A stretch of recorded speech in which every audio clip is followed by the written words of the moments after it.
Welcome to DiceSized, and welcome to Wish Hunter. This is a D&D audio adventure podcast where we tell bite-sized, dice-rolled, twice-told stories. This is me, your DM and friend, Robert Whitehead, and with me, as always, is my lovely table of friends and family here. We have George. Hey, it's G, here to play some Parable and have my luck blade with me, and I am excited to figure out what we do after murdering a couple people. I was just about to say goodbye, brother, and hello, murderous halfling. Yeah, we didn't mean to. You didn't mean to, yeah. But although Parable specifically did hold back that murderous intent right at the end there, but for now, Atalanta is alive and breathing and just unconscious. Although the ravages of this forest are many, we'll have to see how that goes. And of course, before we get there, we got to get to Maya. Hey, it's Maya. You can call me Maya. I'm playing Zin, and she did mentally declare prior to killing Prophecy that she was no longer a coworker. So we're still in the clear. Coworkers are kosher. Yeah, and she was Wish Hunter the second well, and she thought she was right. Just a second well, like things can fall off. It's that's the one thing Zin will let fall off her plate. And arguably a very great decision because Prophecy was herself, I think, very confused, just like Zin is, just like Cassie is, just like Parable is, but we're all in it together. And before we get to the rest of it, I was just going to say, thankfully, Zin has had no time to reflect on the situation. And if she did, would she share? No, probably not. No. Lore dump, zero information from Zin. Although you guys did, I think, come to some good conclusions within the huddles that you guys took last sessions. And speaking of one of the last members to our huddle, Savannah. Sav here. Playing Cassie, who, speaking of lore dumps, is really looking forward to Dapple's face when we lay it all out on the table for her to find out what we've been up to since she sent us on our merry way. I too am interested to see if she's been able to keep up with any of the goings on, because you can assume that she's got, animal messengers and ways about the forest, but a lot has happened. Yeah. So I'm just here to help my boy Lemillion out. That's so big of you. We'll see if he can be helped, to be honest. My friend, I would say that you're little, but you're big to me. I looked up to you, my friend. Something Lemillion would never, ever say, but I'm sure it goes through his mind every once in a while. You may be Wishmaster and I may be Wish Hunter, but we're top button bros. Oh my God. Pops top button. Does Lemillion have one or two chest hairs? Ooh, that's a good. Can we roll for how many chest hairs Lemillion has? Can you roll Lemillion's dice to know? D20, right? It's just got to be a D20. Yeah, D20. Yeah. But D20 multiplied by the number that makes sense. No multiple. Disadvantage? He's going to crit. How many? 7. 6. Oh, Hey. high roller. Even number boy. 6 more than Parable right now. One off from Divine, you might say. Parable's probably got a sprout back by now. It's been burned think out. So. But it's a wisp, but a wisp. It's but a wisp. It's but a wish. But a wish in his whoop. Before we get to wishes and any potential wombs, I guess.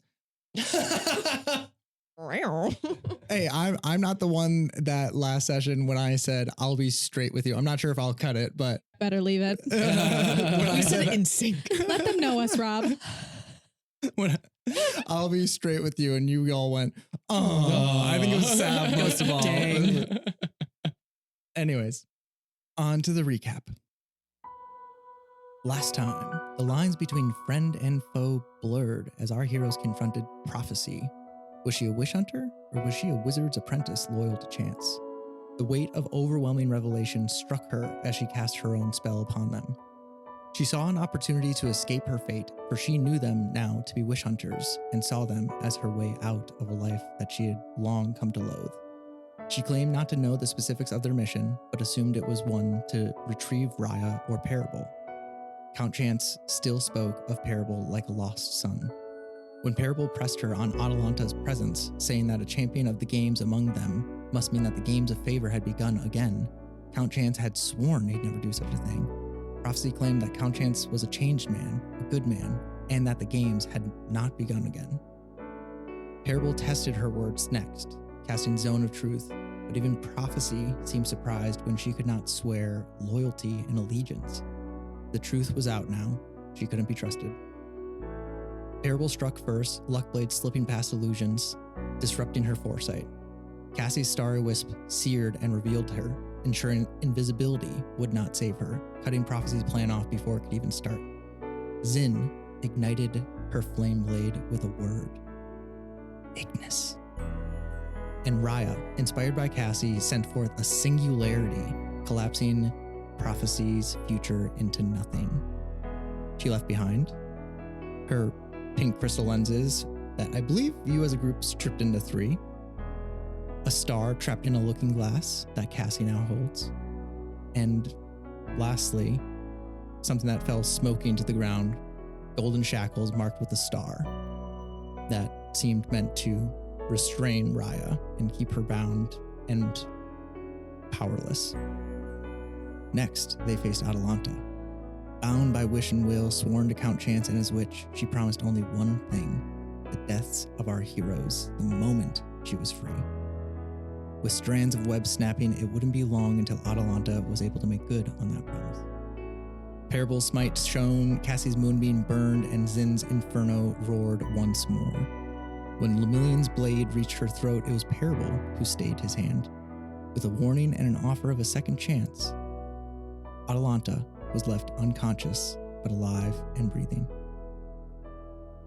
We rejoin our heroes now as you all near Dapple's domain with a cloud full of loot. As I mentioned, Atalanta was also stacked. Her broom, boots of flying, a simple stone amulet which has a perfectly circular hole in it, an energy bow, and boomerang have been distributed amongst the party. Let's go from Zin. Do you want to tell us what you got in your inventory from last encounter? Ooh, yes. I have the Broom of Flying. This wooden broom functions like a mundane broom until you stand astride it and take a magic action to make it hover beneath you, at which time it can be ridden in the air. It has a fly speed of 50 feet. It can carry up to 400 pounds, which we will try to test, but its fly speed comes to 30 feet while carrying over 200, so it does slow down once we stack it with all of us. The broom stops hovering when you land or when you're no longer riding it. Awesome. So cool. I can send the broom to travel alone to a destination within 1 mile of me? Okay. Wow. The more you know when you read the magic items that I put on your character sheet. This is why we do these things. This is why we do these things. Cool. Wow. Amazing. Yeah, so that was the broom, and then I think you also, yes, you got a piece of The glasses, I think with like a monocle. yes, a piece of the fate refractors that Prophecy wore, and all 3 of you have now new glasses. Yeah. I believe you got Eyes of Minute Seeing. Mhm. Yeah. They fit over the eyes while wearing them. Your vision improves significantly out to a range of 1 foot. Okay. Some of these things require attunement. I think that item specifically grants advantage on investigation. So it's kind of one of those things where if you have an hour to study something, then you take the time to attune to them, investigate, or if you want to have them on all the time, of course, use an attunement slot for that. But good item to. That's a good one. Yeah. Ooh, okay. Cool. Let's go with Parable next. Awesome. I left with a boomerang. It's a boring 1+1 boomerang. It doesn't do anything special. I'm skipping right Except past it. boomerang. I'm sure it will be my favorite thing in about two sessions, but I'm not happy with it right now because it doesn't do anything magical. It comes back to you. You're right. Boomerangs are magical on their Basically own. physics magic. Then the Eyes of Charming. And the Eyes of Charming are the piece that I have of the lenses, which is a gemstone that I believe Parable wears like a monocle when he needs it. These crystal lenses fit over the eyes. They have 3 charges. While wearing them, you can expend 1 or more charges to cast Charm Person. Cool, I get to charm people because I have a cool, like, gemstone in my eye. So it's a little eyebrow piercing. Lose a chest hair, gain a charm. And then I also got the winged boots, it was very awkward taking them off. I'm very lucky that Atalanta had the same size feet. I've never had. They were not, but they did, as magic items do in this campaign, perfectly sized to you as you wear them. So as you step into them, they become exactly what you need. Yeah, I think there's 2 things that happen. They shrink to the size of my foot and the wings flip down and I get these skates. Cool. So instead of flipping wings on the sides of my boots, I have skates underneath, a little bit of a light trail behind. Cool. Awesome. Very cool, as these boots are made for flying. These boots have 4 charges and regain 1d4 expended charges daily at dawn. While wearing the boots, you can take a magic action to expend 1 charge, gaining a fly speed of 30 feet for 1 hour. If you are flying when the duration expires, you descend at a rate of 30 feet per round until you land. It's exposure therapy. I'm so proud of you. Yeah. Right. That's why it skates, so I can slowly climb. And last but certainly not least, Cassie. Yeah, Cassie picked up a couple things, including Atalanta's Wand of Wonder. Awesome. Love that one. Yeah, so sort of a reflavored Gonna Wonder, correct? Or was the Gonna Wonder a reflavored? The Gonna Wonder from our old Spelljammer campaign was a reflavored Wanda Wonder. Oh. Yeah, so you got the OG one just now. Oh, yeah. Amazing. So the wand has 7 charges, and I'll have to roll whenever I use it for a random effect, which could be something like Fireball or Stinking Cloud or Gust of Wind or things like that. Yeah, it's a bit like Wild Magic Surgery. Yeah, very exciting. Yeah, that's cool. Awesome. My portion of the spectacles is Eyes of the Eagle, so this gives me advantage on wisdom checks that rely on sight, and in conditions of clear visibility, I can make out details of even extremely distant creatures and objects as small as 2 feet across. Ooh, cool. So cool. I also have the simple stone amulet in my inventory. Yes, I just wanted to put it in somebody's inventory. That and the shackles was the only 2 things that we didn't decide who has those. So does the group just have those? I would like to know who's holding on to them at least. I think Parable has the shackles. I think he picked them up, looked at them, and observed them, and just almost casually put them on his belt. Cool. You can add dimensional shackles to your character sheet. I also have in my inventory the simple stone amulet, which was also dropped by Atalanta, correct? Yeah. Although it's pretty tricky because when I open the stone amulet to read in my character sheet, it's in a language I can't read. Oh, I don't know who did that. I couldn't possibly. No, it wouldn't be our trusty DM playing little tricks on us, huh? Yeah, so I guess we'll have to fuck around and find out. Yep. Don't change the font for now, but that runic language might hint at that there's more to do with that item. All right. Well, we'll take good care of it. Lovely. I may hesitate to attune to it. That's fair. Speaking of, it is a good point to make sure to take a look and see what you want to equip on your character sheet and what you want to attune to like actively use it right now. So attunement in at this table takes at least an hour, and for some major arcane items might take longer. I've got a great name for the shackles. Let's hear it. Constellation cuffs.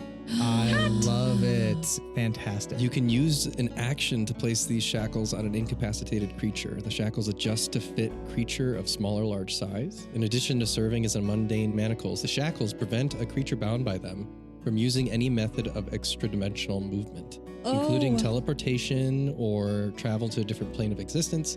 They don't prevent the creature from passing through an interdimensional portal. I just had a thought like, wow, those would have been really helpful with Atalanta.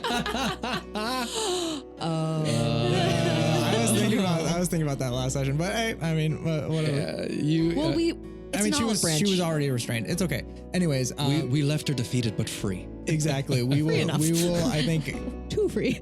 use that as an opportunity to cut to the cloud conversation that is happening, which of course is over this cloud full of loot as you near Dapple's domain. I assume you guys have left Atalanta, correct? Yeah. And I think Zen is having the conversation of like, can you just tell me one more time why it was a good idea that we just left her? I'm having second thoughts myself, Parable. It was a choice that I had to make. I'm sorry I made it for us. I mean, we've sent, I that one time sent someone to the wish drinker. So, I mean, what if the wish drinker come? I mean, right? We can only hope. I won't lie to you. Prophecy and my actions were a bit out of anger. Atalanta was a choice. I think she'll choose, and I think she'll choose the right way. We can only hope at this point. Yeah, we'll find out. Until we see her again, perhaps. No one deserves shackles. We took all her stuff, though.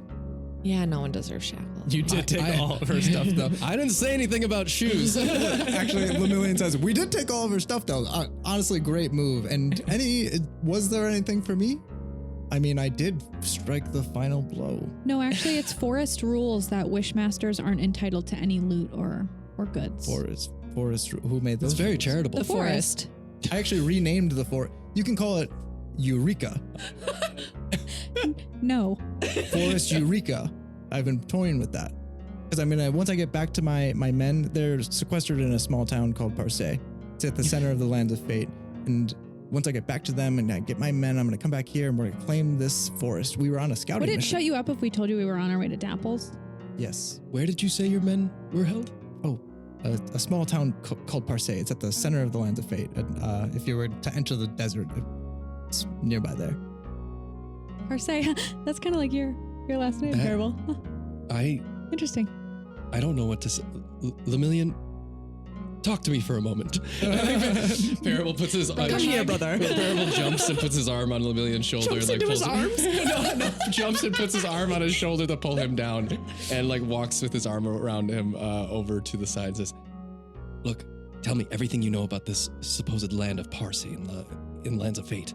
Oh, no, it's just a small, simple domain. I mean, similar to Dapple's, albeit like I know more than 100 people until my men came. I wonder if they've expanded. My plan was to turn it into an outlet for the Lands of Fate so that the 3 lands could finally see the glory of Lemillion Lodestar. I was going to lead Lemillion. Sorry. What you wanted to know? What did you want? Sorry, I was getting Lemillion. This man deserves your respect and your attention. Cut the shit. Thank you, Lemillion. I got it. What I'm asking you right now is, your Parable pulls out his cartographer tools and his map and he lays out in front of Lemillion and he says, could you please just mark anywhere that you remember where that is? I think that is a good time to describe for the audience what this world generally looks like. Continent-wise, you have already heard that the Lands of Favor lie most westward, with the Lands of Fate in the center and the Lands of Fortune, a smaller landmass, to the east. And the Lands of Fate is a relatively thin strip and isthmus, but what the landmasses create in an overall picture is that of as if the Lands of Favor and Fortune are the top and bottom half of an hourglass, and the Lands of Fate are spilling out from the middle of that hourglass. And he points directly to the smack dab middle, and it connects to what you can see is the Hourglass Desert, where Prophecy mentioned. It's kind of like, if you were to go that way, that would be the outlet town that you went to get through the desert. I think for some reason, Parable doesn't have any flashes or visions or memories, but for some reason, he can, not the books of the well, but he can smell books. And he has this memory of a scent that just feels familiar. It's like a very natural climatization that feels right for books, right? Not too dry, not too wet, but in Parse, you do kind of feel this energy of a place that holds knowledge, maybe not for everyone, but for you, definitely. Yeah, I think Parable's desperately trying to remember anything from the times before Count Chance. Whenever he thinks about the beginnings of his life, he thinks about Count Chance, he thinks about the manse that he grew up in that contained him in the insides of those walls. Can I roll a history check to see if I can remember beyond those moments? Give me a history check here, and I think you two, Zin and Cassie, can also give me a history check just for Parse and the general geography of the Lands of Fate. 18. 13. 5. Always been a struggle. It's always been a struggle to remember. Yeah, I think I have one of those mental glitches whenever I stumbled across something I wasn't supposed to read in the library that had that magical lock on it. I think I have a twitch in my eye, and I just roll up the map and say, I'm sorry for taking your time, Lemillion. Maybe we'll talk about it later. Well, if you'd ever like me to reclaim that town and get my men back, I'd be happy to have you. You're Parable, I'd have you as one of my top men. I believe you have that turned around, Lemillion. You're right. We'll work on it. Silly to say that we could work together. Yeah, my feelings are. The goats! I can see them! Yes, you can. And I do want to round out on those history checks. Cassie, I think nothing more than just good knowledge of the general layout. That's where the desert is. It takes up quite a large amount of the Lands of Favor. And Zin, I think you've heard it been described in your community. It was described as like, those hellions, those heathens living so near the burning flame of the sun that would beat down and try to stop the light that is the star. Yeah, Gates of Hell vibes. I'm also getting flat earther vibes, maybe. Like a dozen doesn't exist. Like, Yeah. not that it doesn't Yeah. exist, but like, It is. Yes, canon. It's like an imaginary place because it has to be a myth that will like scare the kids, So but they it don't can't, leave. It can't be real, so that they go there. Yeah. Definitely real. Boogeyman vibes. I think Zen's like, people can live there? I mean, Wild. I've read of cities in the lands of fate, and I've seen, pictures of the border, but it's just strange that if my name is based off a place, I was labeled. That's not my name. That's not my name. Thanks. I'm in a deep romantic moment with myself, and all of a sudden it's just like, You stupid little. someone had to. I think as you say that, Papaya comes up and puts his big furry head, and the eyes kind of look at you, and I know, buddy. I'm home. I'm home. Yeah, I think Parable's honestly kind of zonked for the rest of the journey. He's kind of very introverted at least, and barely listening. Long day. Long day. Whew. awesome. Any other moments as the giant goats? I will say, as in spotted, you're so good at segues. As in, I love it. I've got a plan, girl, gal with a plan. The mission. Cassie's just thinking about how Lemillion doesn't realize he's not a top, he's a bottom. We should give him the amulet with the hole in it. Oh God. Oh my God. Maybe Lemillion's overwhelming revelation as he looks towards Parable in this quiet moment and he thinks to himself, unbeknownst to all of you, maybe I could swear myself as a squire to him or something. That'd be no. Oh, shit. But wipe that from your minds. And I think that is a perfect point to mention that Volano is barely alive, right, with the cure wounds from last session. And I think at this point, right as you guys are nearing the domain, final steps, it's in sight, you're about to land, he starts, We're almost there. Don't worry. We're so close. Should we let him talk? What is that noise? Does anybody hear anything? I mean, we're all up on this cloud, right? Lemillion went to help and then at Parable's words comes back and sits down next to Parable. What's up, top button, bro? Bottom button, bro. You can call me bottom button, bro, and I'll call you top button, bro. I love that. Yeah, no, top button, bro, bottom But we button, bro. both open our top buttons. Exactly. Yeah, we don't need to have the So bottom people button don't open. get it. Yeah, exactly. Curious. Yeah, Clink's tips. Yeah, I think. Well, I mean, I What hadn't if done. he's trying to warn us about something? I know, but I hadn't done a cure wounds in a while. I didn't really give him that much, like the wish stress. Like I feel like we should. Oh, Volano. Yeah. I think we should probably pull him up. Cassie also starts yelling, Dapple, just because I fear the element of surprise is not good for someone like Dapple. Like we can announce our arrival so she doesn't come out guns a-blazing. We get caught in the vines again. I swear. I mean, Dapple's gonna look at us, and we're like fishing up, like swinging body off of the cloud, and we're full of loot and just a bunch of It's like people. sagging cloud. It's just chugging an idol. The question is, do you guys want to help Volano be able to tell you something? It seems like he's trying to tell you something. Parable fishes him up and literally only cuts his mouth open. Cassie was right. I realized this Star Watch Tower, something is wrong. That I haven't spoken with the head sage, and he just starts word vomiting like this insane amount of I was wrong, Cassie was right. I've been thinking ever since I've been in here, and prophecy spell, whatever that was, that sounded insane. I can't believe you guys all had to deal with that. But something is terribly wrong with Star Watch. But yeah, we knew that. Also, very convenient time for you to, suck up. Give me an insight check here. Yeah, how do we know that you won't just turn if we take you back? Oh, shit. 27. Nat 20. 8. Also nat 20. Oh, really? Yeah. Yes, I'll get 30. And Zin is looking the other way. Zin's caring for Raya, looking at Lemillion's 6 chest hairs. Something is distracting. It may take a second to accept it, but he is genuine. That overwhelming revelation, that prophecy cast, it hit him too. He literally died. He literally had his life flash before his eyes and see all of the moments where he submitted work up and didn't get it back and hasn't spoken to an elder sage or sage. Eureka. Yes, exactly. All right. Let's get to Dapple's. We can unpack this in a minute. I want to hear what she has to say. Okay. So you believe me?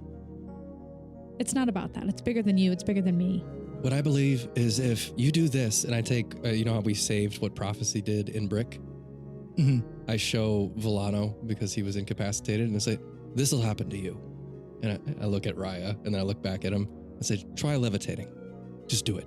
So the thing is, I also realize that I'm quite a coward, and I think I plan to be honest about that in the future. Quite honest about that. Volano, it's like we put you in your cocoon and you've come out a new butterfly. I'm so proud of you. Oh, 8 insight check. I promise. Beautiful butterfly. I've been there. Yes. I've been there in another life. You were the caterpillar. Did you Yeah. get to you did get to the did, butterfly? yeah. Wow. You two have a lot to talk about. Eventually. Anyways, so that's one last loose end tied up. It seems that Wow. Volano has fully shifted in his perspective, and you guys can fully tell that. He continues kind of word vomit, but he tries to get across a couple of things. You don't have to worry about him trying to go after Star. He's on your side with whatever you want to do with Starwatch, and he thinks that the elder sage of the tower, Sage Sagacious, may be missing. At least from his words, you would be easily able to ascertain that, as his part of his overwhelming revelation was that although he's requested confirmation from the elder sage about, you know, a number of things in the last 2 years, they've gotten slower and slower and slower and stopped in the past 6 months. And he's sees the trend, sees the pattern, and he sees. So this isn't someone he has usual face-to-face interactions with? No, it's like going to the president. The higher ups. Yeah, the magistrate of. It's like going to the headmaster. The elder sage is the master of the tower. So we're thinking there might be a control system with a missing head of the chain of command. Yep. Okay. So those are just a couple of things that you guys kind of have dropped in your lap as you are just dropped off at Dapple's with this cloud full of loot, spider, and all sorts of people. And Volano, still tied up, just seems like less of a problem. I think I am finishing up slicing open his binds. As he was rambling, we got that nat 20 vibe. So I'm just like, all right, man, you just stop talking. Just we've had a long day, and most of everything you said we know. So Yeah, I'm glad you're coming around. It's about time. it's nice for the validation. I'm not gonna lie. Maybe he can be a middle button, bro. A lot of mystery in this place, but yeah, no, he's not a middle button. He doesn't have middle button vibes. Yeah.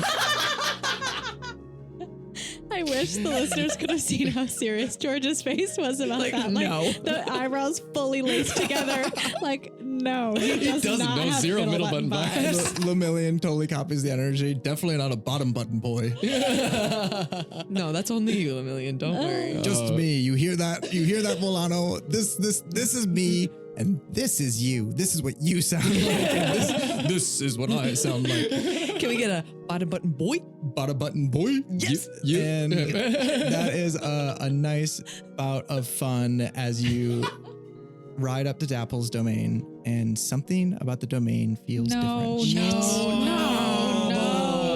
I quit. I'm leaving. Rewind, retcon. No, that he didn't say that. No, back up. Damn it. Can I roll Dapple. perception?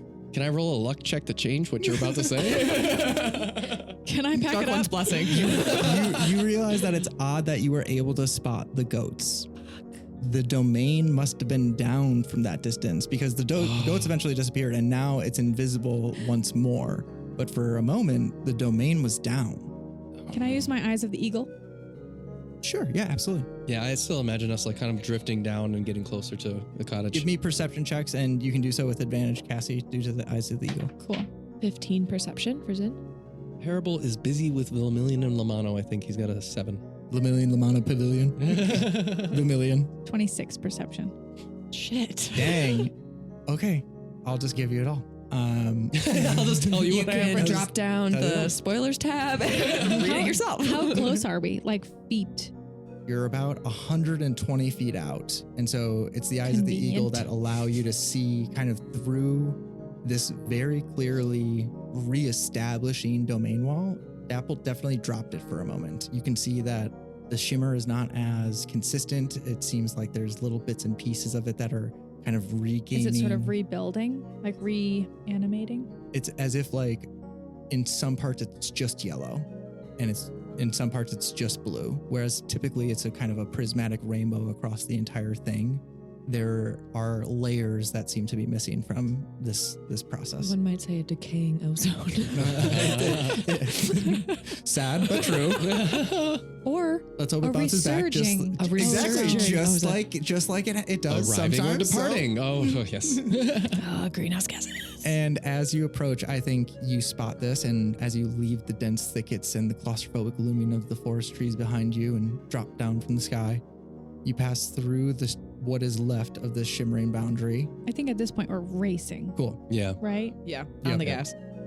The cloud is kind of trailing you to the point where it just looks like you guys are just kicking up dust. And as you all run in and past and through the boundary of the domain, the cozy cottage is revealed, as well as what appears to be an iridescent dragon wormling pinning Dapple to the ground.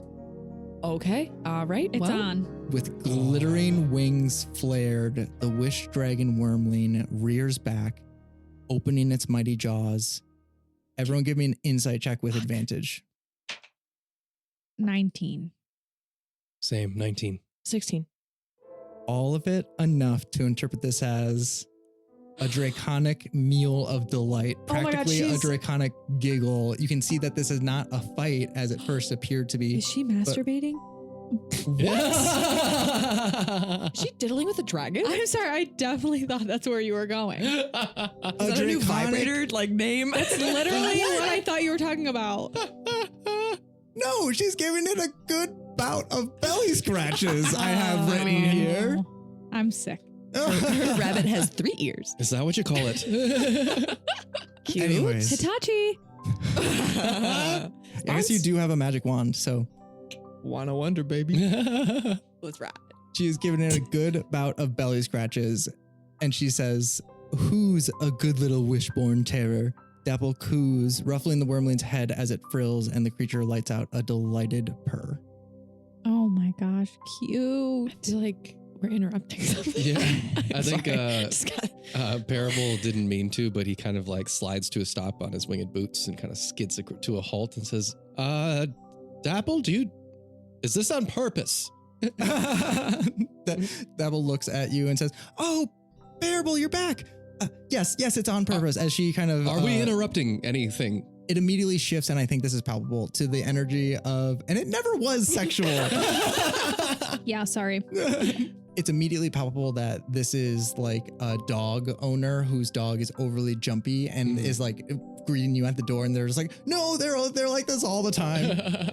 And Dapple just seems to be doing her best to like placate this creature who seems like overly playful, kind of like a puppy or a kitten. They seem to be craving attention, and Dapple's kind of trying to just give it scratches and pets and give it attention so that she can also talk to you as she says, "Parable, I'm so glad you guys made it. I haven't decided a name for him yet," as it kind of like rears its head up and like lifts her. And she says, "I was a bear a moment ago, and then, that kind of got him a little bit more riled up. And anyways, I found him in the woods and I didn't want Dapple, it looks like the domain was down. Is everything okay? Did something happen? Well, I tried to pull him in, but I thought he was just going to be maybe a weird white dragon wormling, which are terribly cruel, and I probably wouldn't have brought in, but I think he might be a wish dragon. Because the domain wouldn't let him through. I had to drop the boundary to let him in." So someone wished for this? Do you know about wish dragons? What? To my knowledge, they've never existed. And you've just welcomed one in. Dragons are creatures of magic themselves. Many are beautiful. You said, "Sure, to hell with my domain. Let me just let this crazy creature in." We're not judging you, how you clean your house, but it just... Honestly, there is a variance. Red dragons don't fuck with. Green dragons, also not your friend. Zin's writing this down. There are many chromatic dragons that have a hard time believing that anyone else is of worthy value, but bad vibes. Well, it seems like you've been busy. You like you found some creatures. We found a creature in the woods as well. Profit's still Lemillion. Oh, you've brought company. I usher Lemillion forward, and I'm like, "Don't worry about him, Mutton Bro. I'll keep an eye on Villano for you." And I push Lemillion towards Dapple. And the giant creature. You hear Lemillion's voice noticeably shifts as he says, "Hi, Dapple." Oh. how's it going?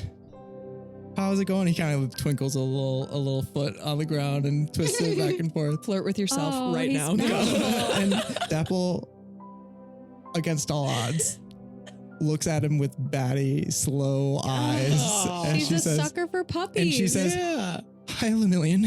Oh, Dapple. Now we're interrupting something. Now we should go.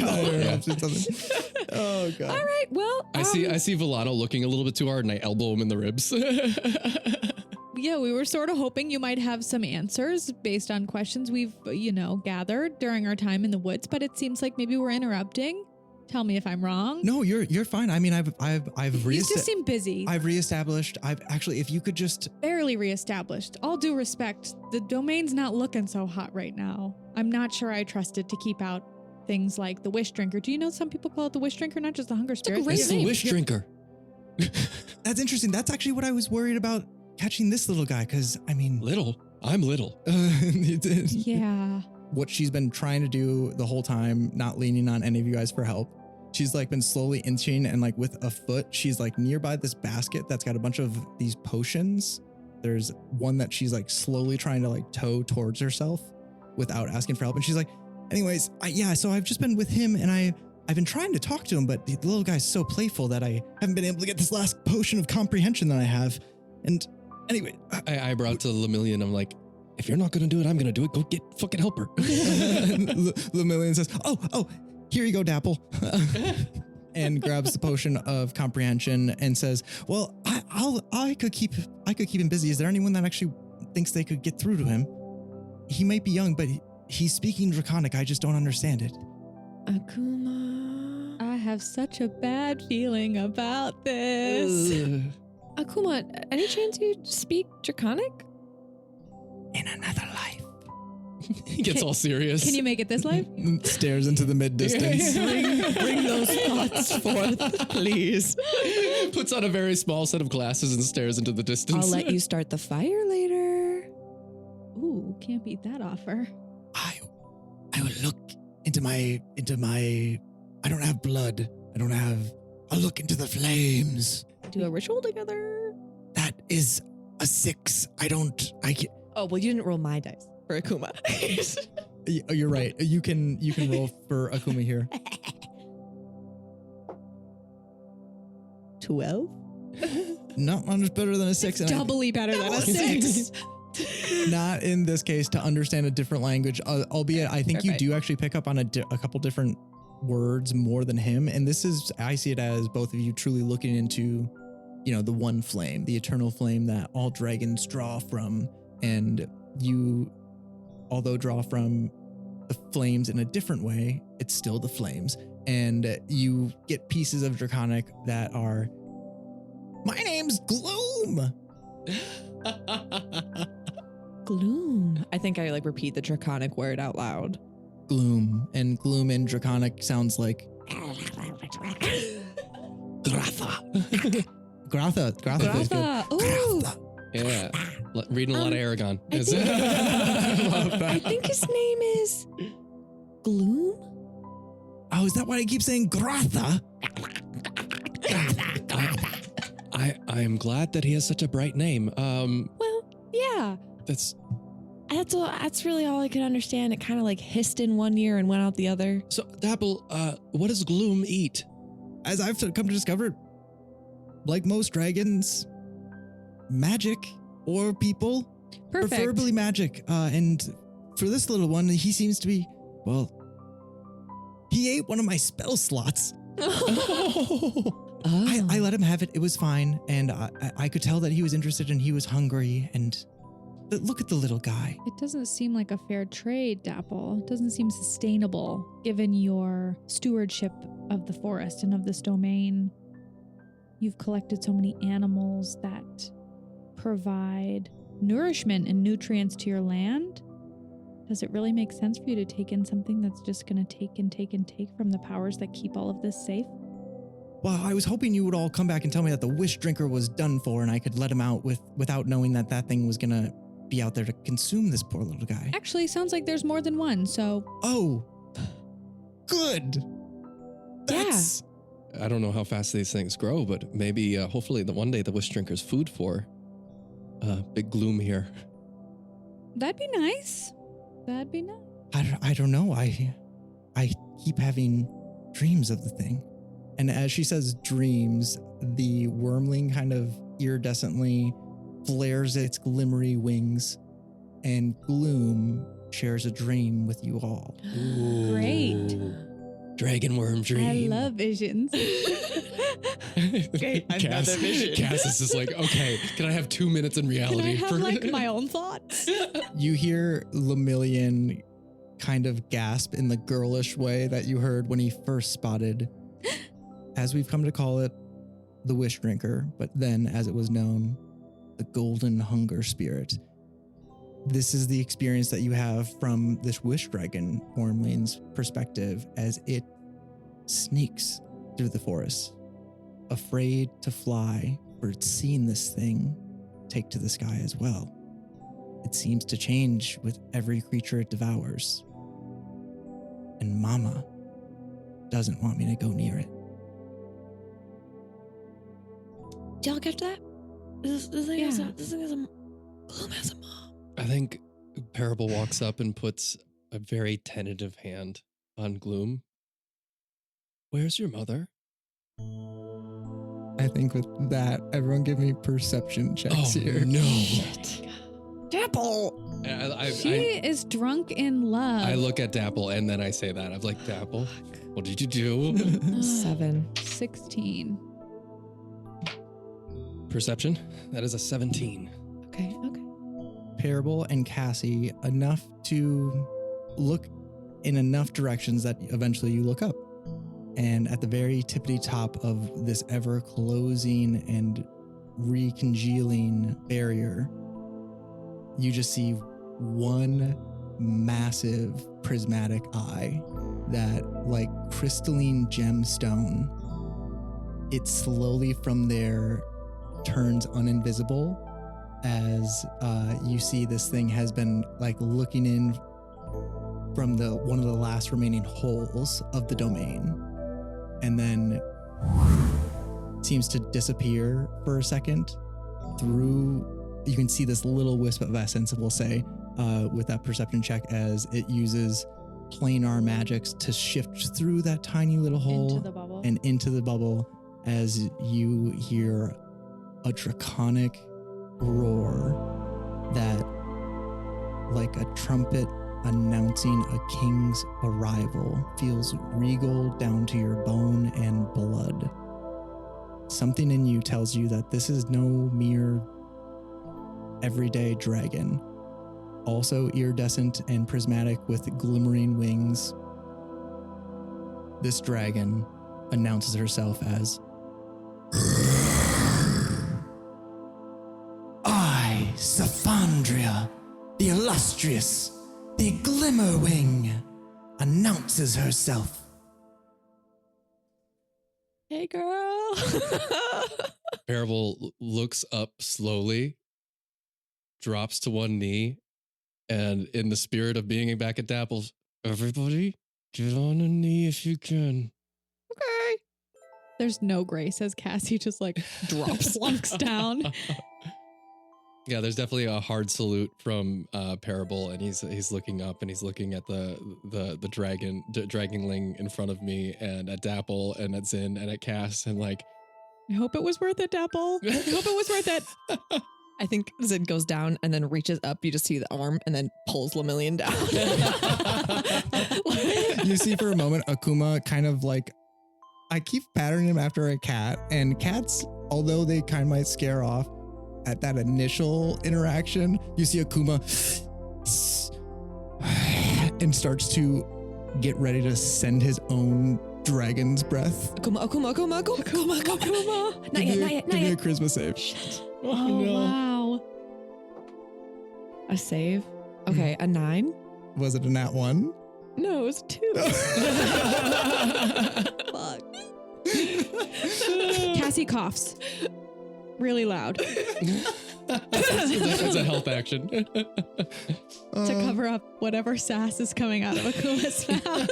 Can I cast guidance by grabbing Akuma's throat and like a snake's, like cartoon, like. Yes, I will allow the help action here, so you can roll that with advantage. Okay. 24. Bless. The flames, and Zin captures them. How does Zin bring them back? She's a sponge. Oh, that's cool. Can I, because I'm wearing that amulet of, what's his nuts? Boris. I love I'm wearing his balls around my neck. Amulet of what's his nuts. You can find that in the shop. Oh yeah. Put it on a sticker. So I'm wearing that amulet of his like crystallized dust. And I'm wondering if I don't just the sense of like that can't happen and just kind of like absorbs it into that like necklace. Awesome. Cool. I love that, to think about this becoming more of not only a resting place for Arisvara, but also a resting place for any sort of energy that Zin needs to contain. Yeah. And wipe clean from this world. Destruction done right. It was like a oop. Control Z, Control Z, Control Z. Smashing my keyboard. I do love the visuals though of like a pluming flame and then imploding into Totally. That's so cool. But I think it like even kind of hurting you a little bit, like Yeah. taking on some pain to sort of zap it out of existence. the burning rock with know- like electric veins around it. this might be too niche, but who knows? The people that get it will get it. In Castle in the Sky, she has that amulet that she's like falling down the sky and like is floating down. This amulet like rises off her chest and she's just like hovering. I imagine that as like the amulet kind of like glows and starts to like elevate like towards the thing and then absorbs it, and Zin's like, So cool. just So like, awesome. holy shit. How does Akuma respond to that? Okay, fine, whatever. Rude. I think he's It's a fucking dragon, Akuma.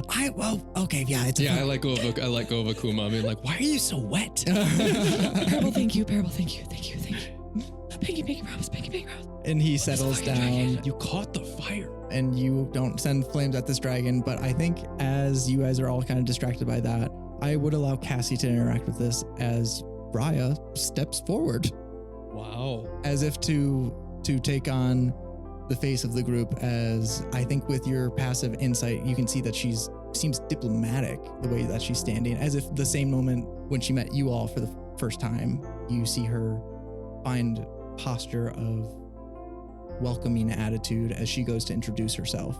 Do you want to do anything to prevent that?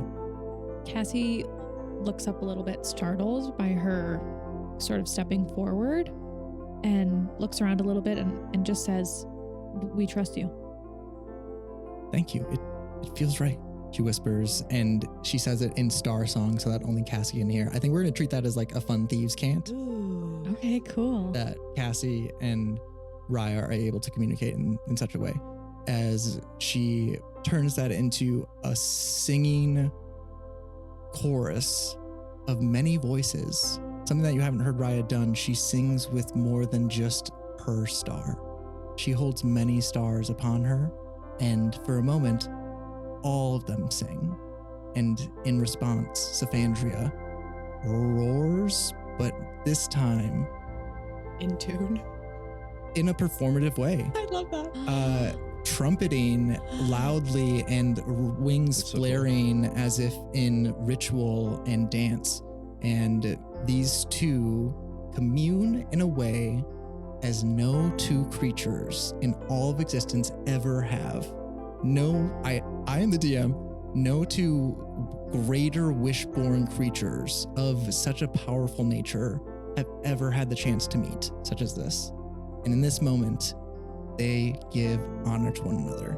It was the right move to allow Raya to do this. I think in response, Savannah shares a much more sophisticated dream.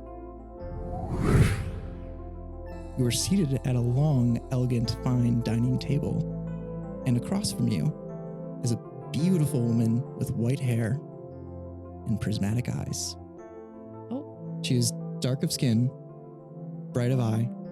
She eats calmly as she says, "I have business to ask of you, but I can see that some of it's already tended." As you see, a little boy with white hair and prismatic eyes kind of sits at her side with that same playful abandon that the dragon wormling had.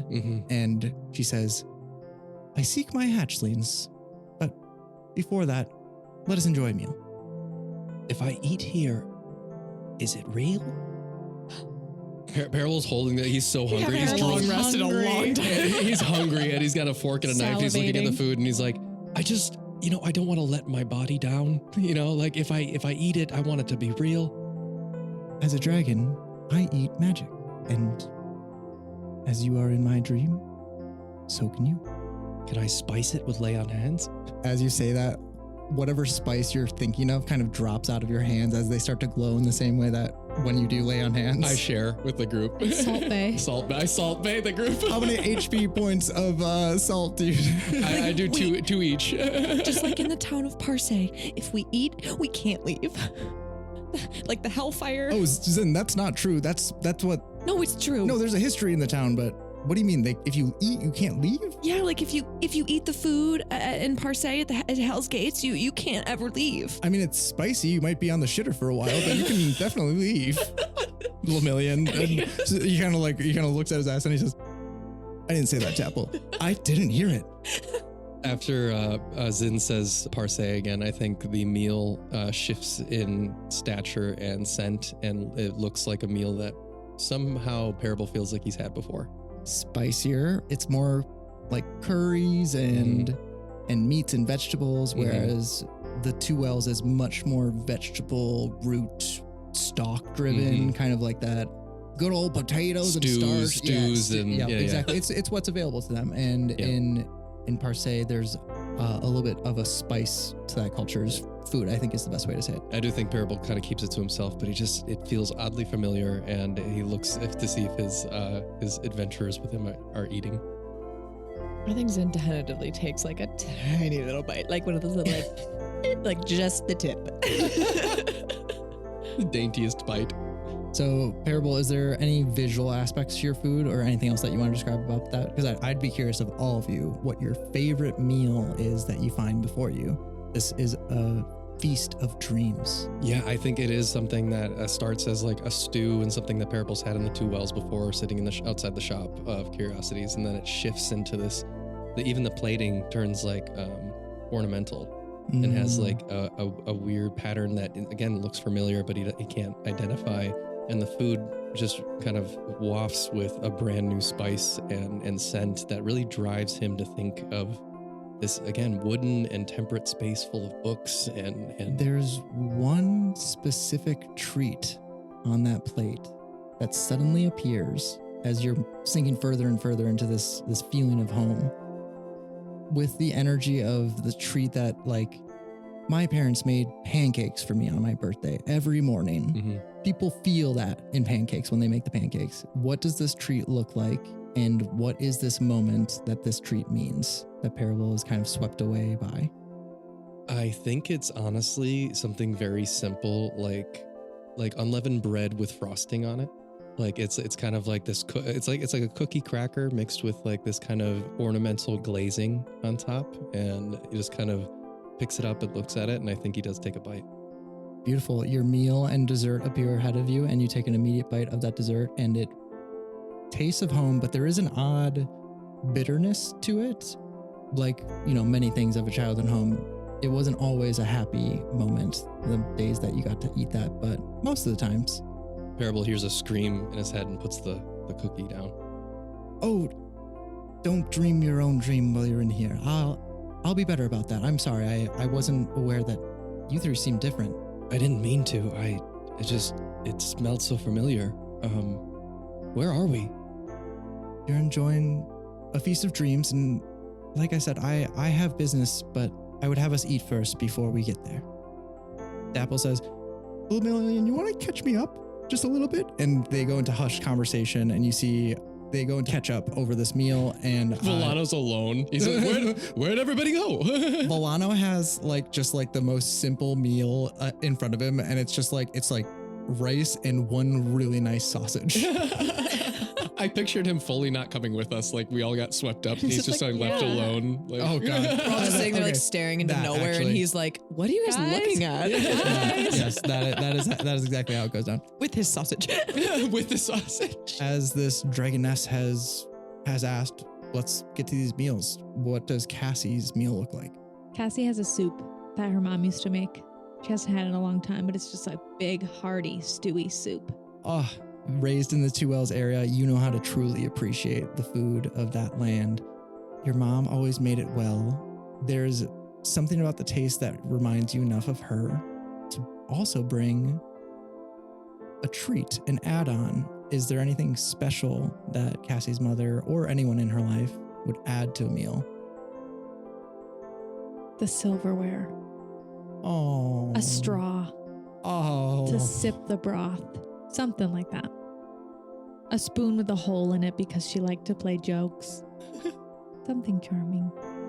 You get all of those pheromones as they flutter through. It seems your mom was quite playful with you until it finally settles on one that she would kind of do this thing where on special days, this is like memory beyond memory, that she would playfully put one in after the other until she got the one right. And your favorite was this little gemstone that had a little piece of golden wire that would sit on the edge of the soup bowl and like a little singularity kind of pull the soup up and like an upside down waterfall, bring it up and over into an arc just so that you could So cool. like a magic version of a silly straw. I Your love it. mom always ended with that one. You're not sure where that ended up, but you remember drinking your favorite stew in a very magical way. Wow.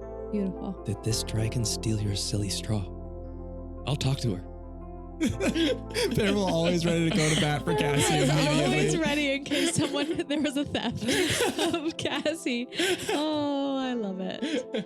No parable. This is just right. Well, yeah, this is pretty good too. Good. What do you got there? It's like crying a little bit. And I don't know why I'm leaking. I think I'm going to try and attempt this recipe finally. Once we're out of here. I'd like to have it. Once I have some downtime, I'm going to give it a go. Okay.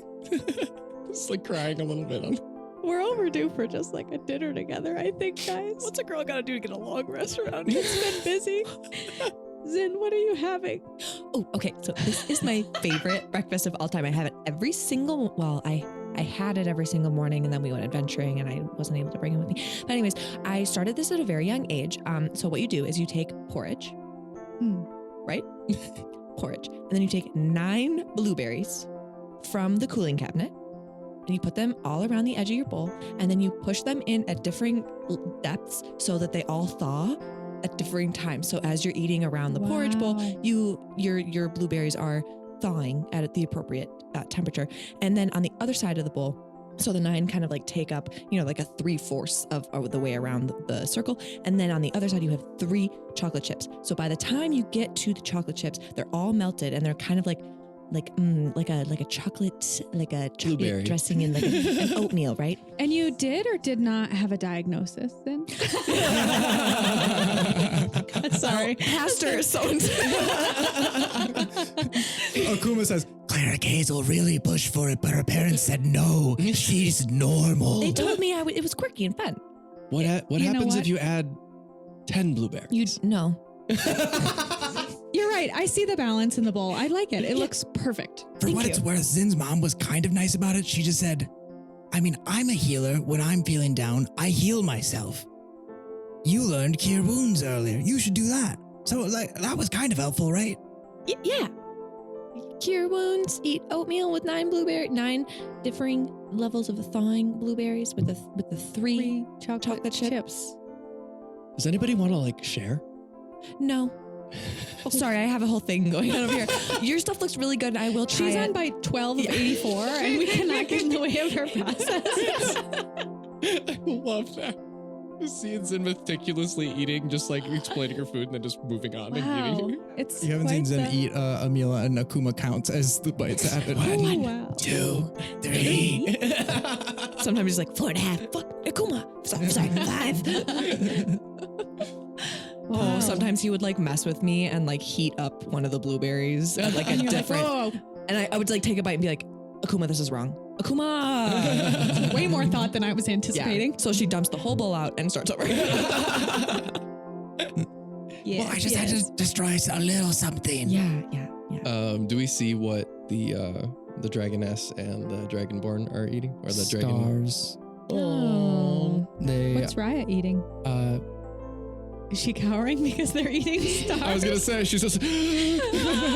I think she looks at it, and at first Raya's plate is empty. She doesn't really know what eating is, but then she looks towards the dragons, and you look as you look closer, it's magical essence and glimmers, and they're eating the wish stress, essentially, Amovis to Zin, as her people call it. They are eating the energy of this world. They're converting the thing that is wrong about this world. This is perfect. And I'm sorry I ever touted you, Miss Dragon Queen. You see Raya, inspired to do the same, says, I've always thought about it as anti-wish energy or negative wish, but it's all the same, isn't it?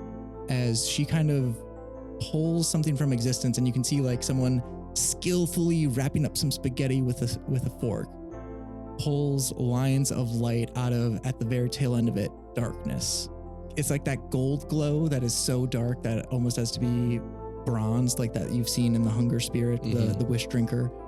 And you see that malignant gold turn to the true, beautiful, prismatic energy that it could be.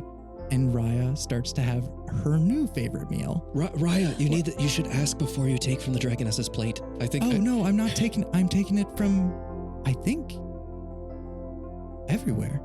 And you see Savannah, the Glimmerwing, Wish Dragon Illustrious, nods solemnly at this. Give me an insight check, everybody.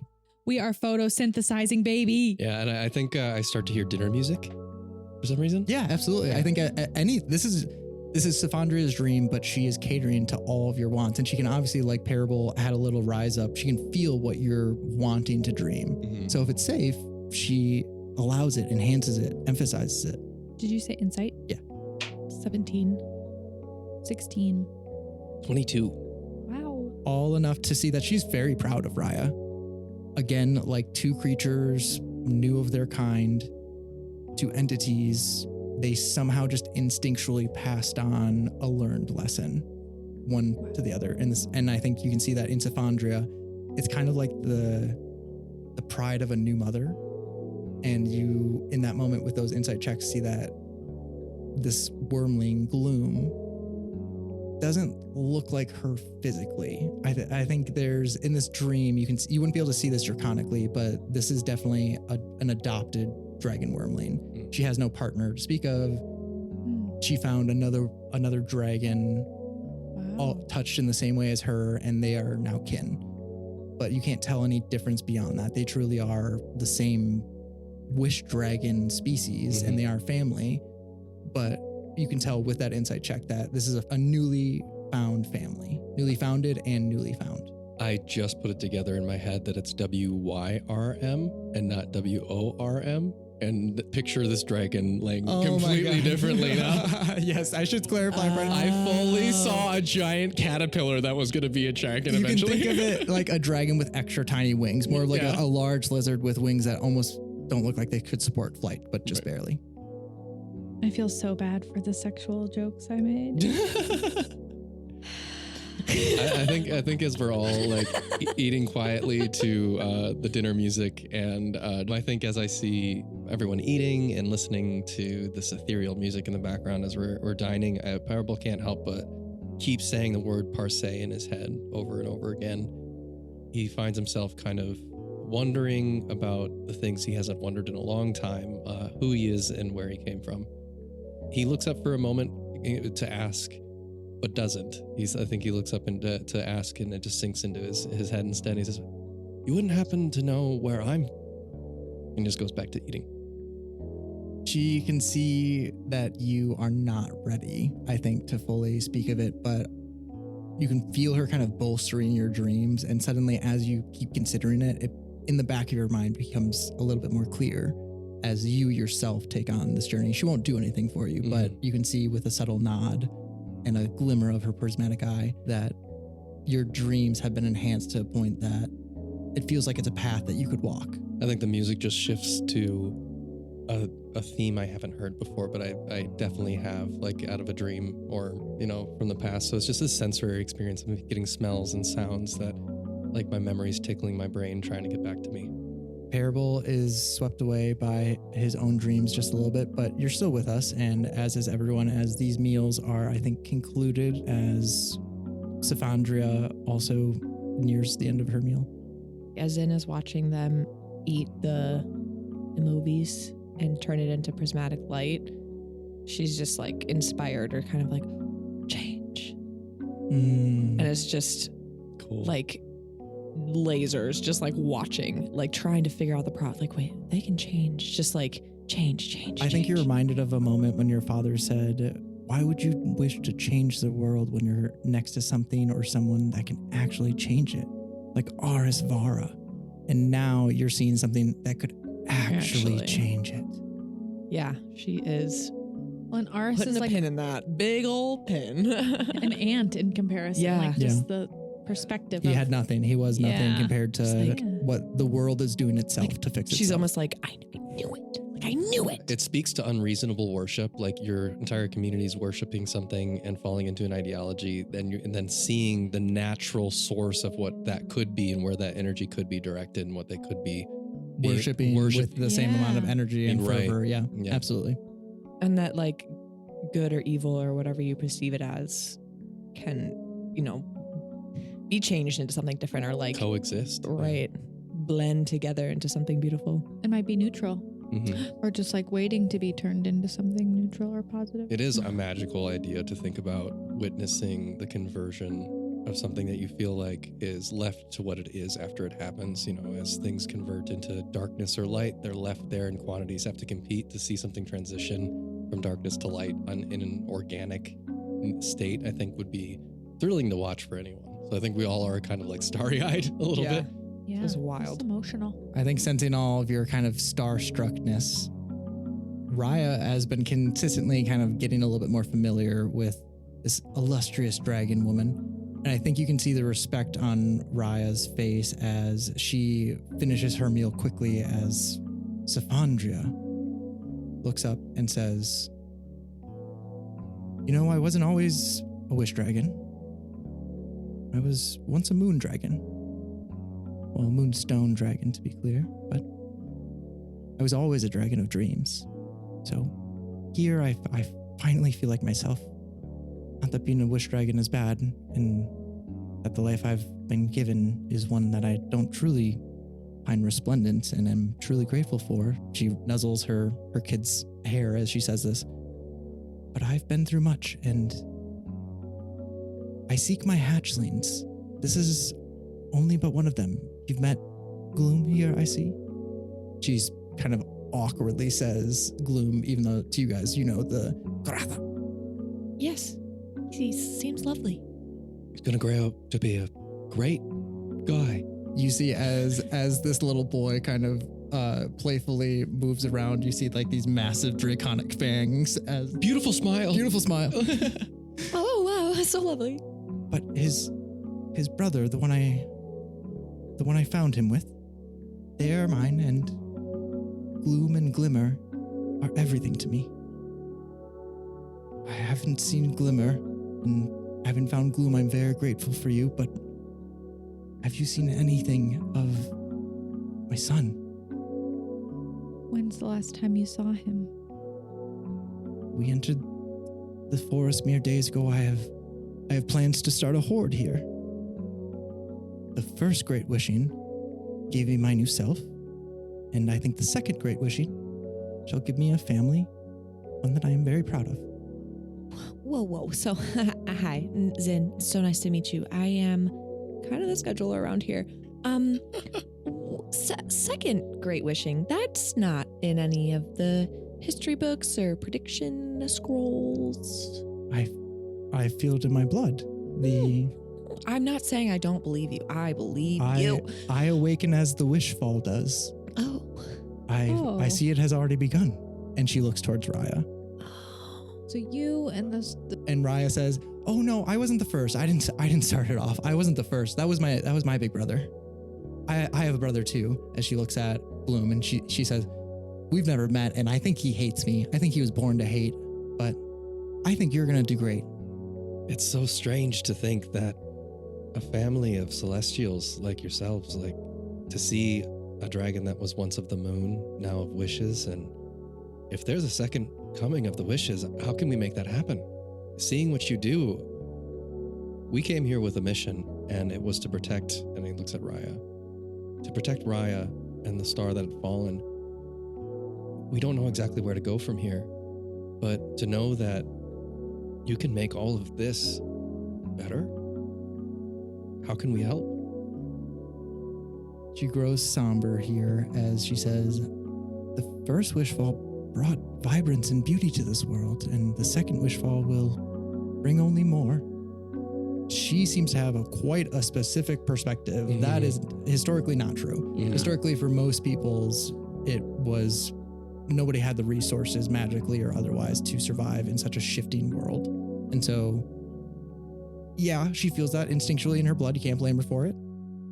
But a second wishfall, a second great wishing would create more wish masters and not ones that are like, "I do this for adventuring, even though wishes don't fall from the sky anymore." And ones that are like, "I do this for fucking money." And I'm, the world turns to a darker place, not only due to wishes becoming more possible to grant, but also just due to a world that has grown to crave them in some toxic way. Wait, I think I misunderstood. Are you saying that you're just going to make it happen again? No, it already begins. And Raya says, "Yeah, didn't you hear me? My big brother, he was the first. We keep talking about him, the wish drinker." Oh no. His name was Ever when he was but a will-o-wish with me, but although born of a different god, we are siblings. Mm-hmm. Born of the same star. How can you be related to the chaos that is the wish drinker? The hungry spirit is something that we've been running from. Well, I can only assume that the god of time or the god of wish would have been the one to send him, but I can't be certain which. All I know is that the goddess of luck is the one that sent me, Sign herself, as she does the symbol of Sign, which is the goddess of luck and omens, Cassie's mother, Soraya Syrian, and is unsure of where Ever came from, but is definitely sure that he was the first. And I will confirm that Ever is the same wish drinker we've been talking about, the same one that consumed Herbert. The wish drinker was a fallen star? So I've never had a brother. More than a will of the wish. I think Parable pulls open his good book and he just starts scribbling frantically, almost like someone doing a linguistic formula of all these connections that he's starting to see, and he's putting together this family tree almost in his head. And he's just quiet, but he's scribbling on into the good book as those words fade from the pages he writes. To say it plainly, I think you are getting an example of how this world is preparing for the second wishing. And give me an insight check as I say this to see if you grasp this idea. Nat 20. Nice. 17. Halfling? Nat 20. Woo. Oh my God. I rolled a nat 1 and then nat 20. I love being a halfling. Halfling? Halfling. I will give you the gist because Cassie puts this together intellectually. Mm-hmm. The world is at a precipice. She's felt it for a long time. The star has not been as still as people have said. Something was bound to happen. This lines up with all of your findings. The dragon is new, right? That's a new aspect, but it's another example of how this world is dramatically shifting to prepare for something. So you can only assume that will happen more. It's not to say that those two things are intrinsically connected. And we have history to look to. Yes. More wishes, more wish. More wishes, more wish chaos, for sure. We also witnessed the direct connection by the fact that they feed on the wish stress. Yeah, they're following their food. Right, so we'll never be it's out of like a job. sending down pieces of the food chain. First, it's all the wish stress generated from the fallen stars, and the dragons can come eat, like creating balance from different. Right. Yeah. I think, Cassie, you put all that together. Parable, the add-on that you see is that Raya doesn't do this and probably would not have done this naturally, except like it clicks in your mind. She's a copycat, just like the Wish Drinker. She's taken this ability from Savannah. She didn't have it before, right? She was going to diminish in the world unless she was around you guys.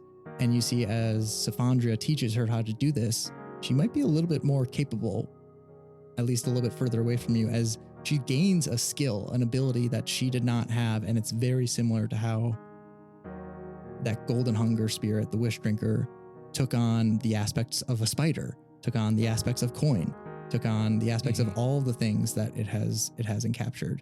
But Raya has done it through empathy, connection, rather than consumption and devouring. I'm scribbling in the good book, and I have just, you see like Wish Drinker and then an equal sign and Raya, and it fades for a second. I look at Raya. I'm like, Raya, can you do this? But I cast Lay of Hands again on the end of my meal. She looks at you, says, no, I don't, and does it. A perfect mirror.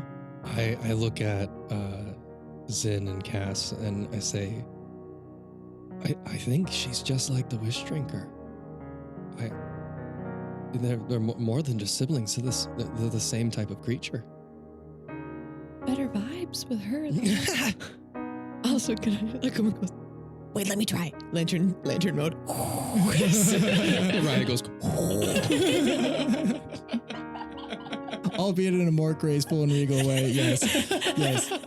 Wait, my turn. A perfect mimic. Wow. All right. What do I get with my nat 20? Zin, with your natural 20. She's been sitting on her hands. This might be tough to roleplay. Something screams in your soul. The end is nigh. This lines up with all of the teachings. That one day, the star, the holy light itself, will come down to earth, step by step, like a wizard on a tree who fell to a well, 1 by 2 by 3. I think she just starts reciting the lullaby and rocking back and forth and rocking back and forth. And like, I never should have left. They're unprepared. The end I'm is unprepared. nigh. I'm unprepared. I shouldn't have left. Promise, are you okay? Everything is true. Everything is happening. It's happening. They were right. I should never have left. I gave up my chance to be with the light. We're here, Zin. I know you're here. Breathe. I shouldn't be here is the problem. Oh, the light is coming, and I'm on the wrong side. I'm gonna die. We're all gonna die. One thing that That's how this goes. Well, There's no naturally, right side. There's no wrong side. I mean, I don't know. I didn't say I was gonna change the world. I can still change the Wait, world. I can pause. change if I yeah. You just said, I don't know. Yeah. That can be freeing. That can be good. Oh. And maybe just like how you don't know everything, maybe someone else didn't know everything either. But the song and it's all coming. But it's a light song. and the But From everything that I've read, Zin, everyone was a little right and a little wrong.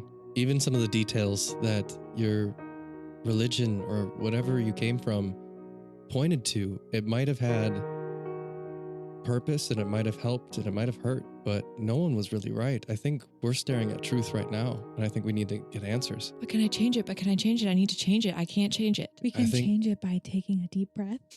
You know, I And don't being actually know here. very much most of the time. Shut up, Lemillion. I was going to kill you when Right I first on saw cue. you. Then like hellish rebukes. Oh, okay, yes. Oh, would be intense. my 1 of 6 chest hairs. The last thing I say to this is in there, I was like, we are in the perfect place to ask. And I look at the dragoness. Audible throat sound. Keep it in. It was on purpose. What would be your question? I look at Zin. When the light comes down, can you change it? Well, I'll have a chance to change it. But before other people change it or how they want to change it, can you help us change it how we would want to change it? Well, with every wish, my family will grow. And if my family is large enough, then we shall claim the sky. As these lights fall, they shall give us what we need to grow into a draconic people. We have to get it first, and we have to grow your family so that nobody else can claim the light. I just have a really, really bad feeling about if other people were to claim the light. We shall claim the light. It is our blood. It is a life force to us. To claim it, one would need to manipulate us or otherwise be like us. Even that wish drinker that we avoided in the forest, he may be powerful, but he continues to turn into something that will not be able to exist in the cycle. It does seem unbalanced. And I can imagine having a sea of creatures like yourself, of divine beings like yourself, to be able to eliminate the wistress of this world. It would bring balance. I just don't know. If Raya came second and Ever came first, who's third? Is that the last star to fall?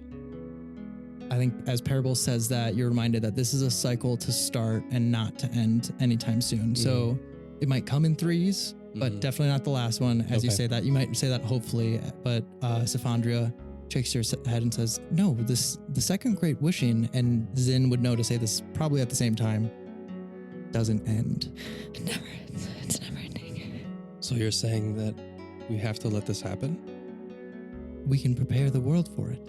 We can, and everyone give me a history check in terms of draconic history, as she's describing in her instincts, like if a bird could talk to you and say, I fly north, I fly south.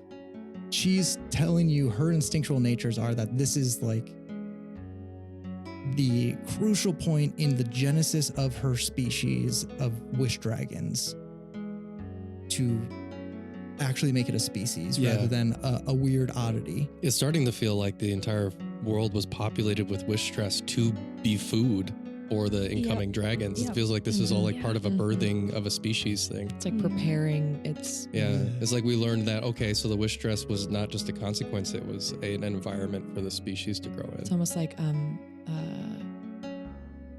the popular genetics term when you are surviving of the fittest. There we go. There it is. Darwinian. Well, I guess Parable says, so all of this was for you? No, not for us. We are just a part of the song. The one song.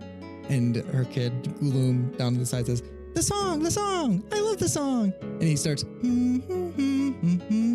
and he sings his, it's so out of tune, but he's practicing. And you can see that song and singing might be very important to dragons of all kinds. But everyone give me that history check from before. 18. 5. 5 is actually enough to know that most dragons got wiped out during the first Great Wishing. So to see one at all is a great surprise.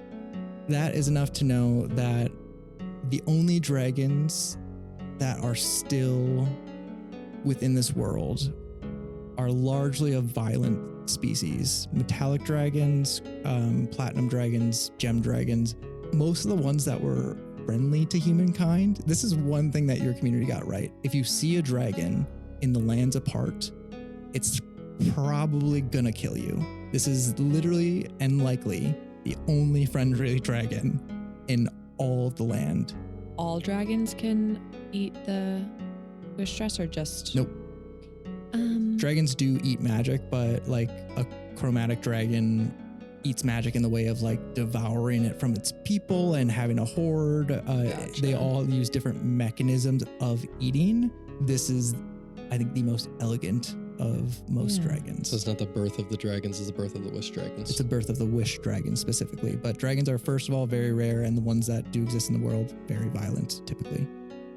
I was always taught to avoid dragons. They don't seem like they're the nicest creatures.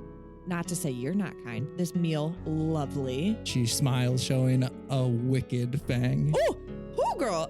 Great meal. Thank you so much for having us here. Dreams are so yummy. So, I just, help. What happens next? The one song returns. But what happens to us? Because I know 100 years ago it was real great for you. When you first arrived here, so vibrant, so bright. But here on land, people suffered. The lands suffered. Everything suffered. We're still trying to help It's the reason that we're all here. That's why I meant at the end of our journey, it feels like we have a lot more to go, but it also feels like the reason that we're fighting so hard is because of the wishing. There is something that is wrong with this world that I think I was made to make right. Like in a better way than last time? I don't know.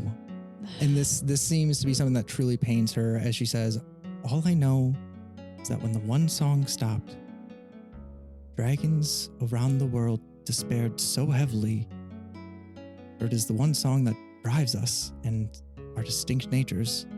We each play our part, and you hear her little kids singing his little dragon wormling tune.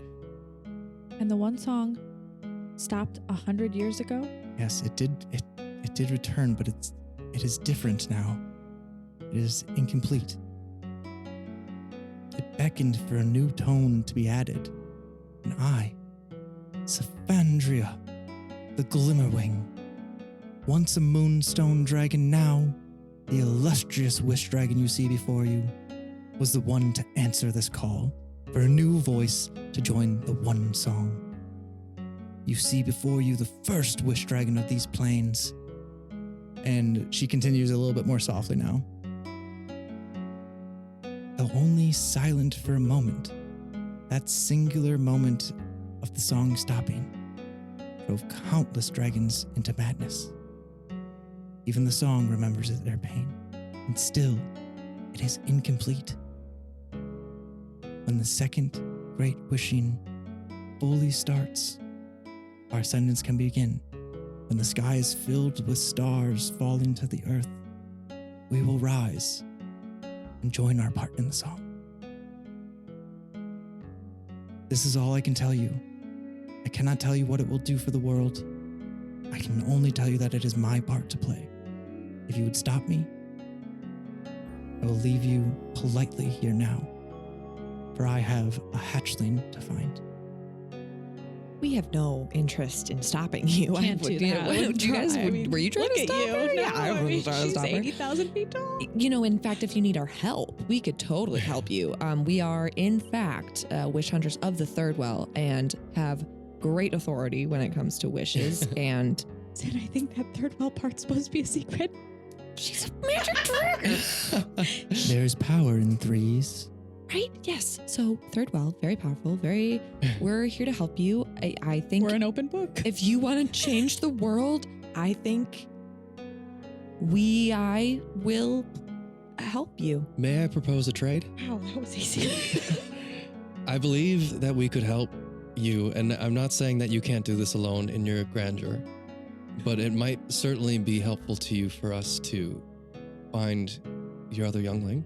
I would very much appreciate it. If we could trade a bond for you to keep Raya safe. Someone's thinking. Her sibling, the Wish Drinker, is someone that we have to defend against until we know more. And he's the biggest threat to your youngling. And we need to keep Raya safe if we're going to help you. Savannah looks towards Raya and says, what does your song tell you?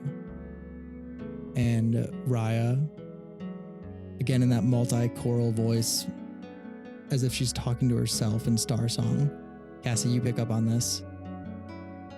I'm honestly not sure. I think I was put on this land to give them a little bit of luck.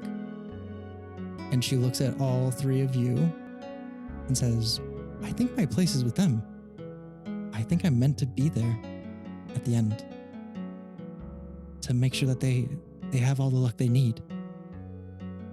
Parable, honestly, I feel stronger. It's my first day out of the house, you could say, and it's been a lot, but I've quite enjoyed being at your side and doing the things you do. If you can't stay here and do that from the back of a dragon like a dragon rider, because that'd have been so cool. Oh, great, Savannah, if she can't stay, could you grant her something to help us along our way? It seems like Raya can remember at least how to do most things she sees. Could you show her something? Your biggest and baddest. Something grand And I'll roll for it. And also maybe disguise self. Yeah, that'd be good. That'd be real good. You're specifically asking her to show Raya a dream. An ability that maybe the dragoness has that would aid us in the journey. Either something Raya can replicate. Yeah, either elusive, defensive, or a crazy offensive dragon spell that like Raya could memorize. She looks towards Raya, and again, through unspoken song, you can see Raya in posture accepts, and Savannah says for you all to hear, "Young Raya, for when you rise with us." And suddenly, wings flap out from Raya's back as celestial wings flap for but a moment and fade back in. And Raya says, "Yes, I do believe that I'm meant to ascend when the great wishing starts again.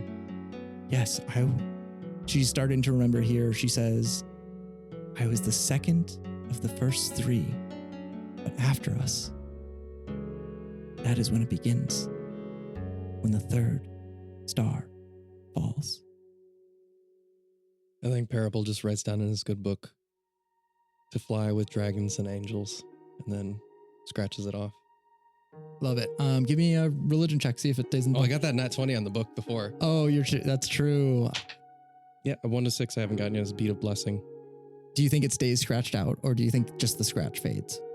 Yeah, I think I go to scratch it out, kind of like it's a habit I do to help it, because it's going to erase itself. It's kind of just like a mental thing, like I did it, and I scratch it out, but then the line fades instead of the words, and I just feel my kind of hand tingle underneath the pen. Fantastic. To fly with angels and dragons. I think at this offer of help, Cassie would be most inspired. Give me insight with advantage here as we're talking about finding this dragon wormling to better help Savannah, as Raya has now been helped by Savannah. The 25. To help Savannah back, the item that you recently acquired from Prophecy may come in hand. My crystal ball of true seeing. It could be, yes, the star captured in glass that serves as a crystal ball of true seeing definitely is helpful for detection and scrying. And I think Cassie would be very familiar with a tool like this. It's like the magical version of a telescope. It leans into the astrology side of your knowledge as of late, rather than the astronomy. Yes, we're loving the woo-woo. Do you want me to use it? The scrying spell mechanically would be very, very helpful in finding her lost hatchling. Oh my gosh, incredible. yeah. I've never had scrying. We're learning a lot. Yeah, Okay, mechanically, as you guys talk about help, that is the most functional way that this party has to be able to do that. So Raya gets wings and Cass pulls out surreptitiously, remembering a star in a glass ball, and starts to scry. Yeah. Coolest dream ever, by the way. Great food here. So hope we can leave. Don't say that. Don't give Rob ideas. 5th level scrying. Mm-hmm. Oh, cool. Holy shit. So you want to read off the scry spell for us? Yes, you can see and hear a particular creature you choose that is on the same plane of existence as you. The target must make a wisdom saving throw, which is modified by how well you know the target and the sort of physical connection you have to it. If a target knows you're casting this spell, it can fail the saving throw voluntarily if it wants to be observed. Fantastic. As you have this crystal ball in front of you, Raya, also familiar with scrying, cannot do so powerfully and so accurately. So as she looks to you, I think, again, in Star Song, you feel a nod of pride at you being skilled enough to know what that item even is as you consider offering help here. And Raya seems to be very approving of Cassie seeing into this crystal ball. I give her a little nod and I go, I'm sure you'll master it tomorrow. Because we're in a dragon's dream, I kind of like that instead of seeing into the crystal ball, like our entire environment changes. Mm-hmm. Like, because we're already in like kind of ethereal place. So I feel like Cassie pulls out this crystal ball, and before you even start to scry, It does it itself. It blackens the room and you start to see wherever we are. Would you say that my knowledge is secondhand, firsthand, or familiar? In this dream, although you're the one casting scrying, we're going to say as familiar as possible because you have Savannah, the hatchling's mother, with you. If anything, that connection allows you as close of a call as possible. Cool. That makes sense. So is the target voluntarily agreeing to be observed? I'm going to say no because it is... Even with the presence of her mother? The presence seems scared. I think with the presence of the mother, it still seems scared. I'll give you advantage, or rather disadvantage, for the target of the spell. What does it look like as Cassie calls forth this image of the hatchling Glimmer? And I will roll it. Cassie's just locked eyes with Savannah and sort of letting the power channel through it. Like it feels very out of body for Cassie. I think it's sort of just, she's a medium for this to happen. Cool. Awesome. I just like the surroundings warping and us sharing this vision with you. It's like a connection between Dragoness and Cassie. I think that really shows the disadvantage 20 and 5 I just rolled as this rearing up of a primal strength. One that for a moment feels as strong as Savannah, and then quickly quiets down as you just channel Savannah through yourself, acting as a medium, and suddenly this thing knows its mother, and the vision becomes clear in the crystal, and all of you, the dream shifts so that you might have the perspective of the scried upon. And where there was a table in the center of you before, now is a cowering wish dragon wormling. It looks a lot like Gloom, but somehow sadder. And Glimmer has golden walls, like a gemstone on all sides. No. The world outside looks massive, and the world shakes with every step as you can hear the snapping, and it's terrifying as whole crystalline branches of this thing that you're in that holds you where you are snap as something moves through the forest, dragging you with every step. Slowly, you are being pulled into Ever, the golden hunger wish drinker, a thing with many names and more entities inside of it. You guys ready? Parable looks at Raya. Let's fucking do it. And looks for one at her expression to see what her response is to seeing. Raya lights up another tiny singularity in her hands. Okay. I look at Raya and say, Raya, you ready to go to kick your brother's ass? Whether of time or wish, I know not, but I know it is out of luck. And with that, we will end our session. Woo! And with that, we will end our session. You had to. That was so good. Yeah. So good, guys. Fucking kick ass, y'all. I think that is a perfect place to end. Any insights that anyone wants to sneak in? I would love to know if the Dragoness can just teleport us to where we need to be, but we also can fly now. So we can all fly. Yeah, we can all fly. We got everybody but Lemillion. So Lemillion might. We can leave him. Yeah, I did have a decision to make as a DM. We're low-ish level. Do I eliminate flight as a danger to this campaign? Well, I've done it for one. Gonna do it for two. Gonna do it for three. Everyone can fly. Yep. We can just wrap up Lemillion like around his abdomen so he feels like he's flying. Yep. We're just holding him on the cloud. It's fine. I like 3D chess. You're doing great, bottom button, bro. Thanks, top button, bro. By the way, I pledged to you as a squire, and you are my knight. I see it coming for Lemillion so hard. Yeah. I do think that eventually having Lemillion as a squire is maybe one day. We'll see. He could choose his own oath. Yeah. To you. His oath is to you. No, we don't make oaths to people here. We do not bind ourselves to people. We bind ourselves to ideas. True. So sorry. Lemillion says, but to you, Dapple, I am yours. And I think that is a perfect time for me to pull up my stuff and say my stuff here. This has been a bite-sized dice roll, twice told story told by yours truly, Rob Whitehead, and brought to life by my players, G, Maya, and Sav. To post about the show, use hashtag DiceSized. That's DICESIZED. For more like this, follow us on Instagram and find us on Patreon. That is patreon.com/DiceSized. DiceSized.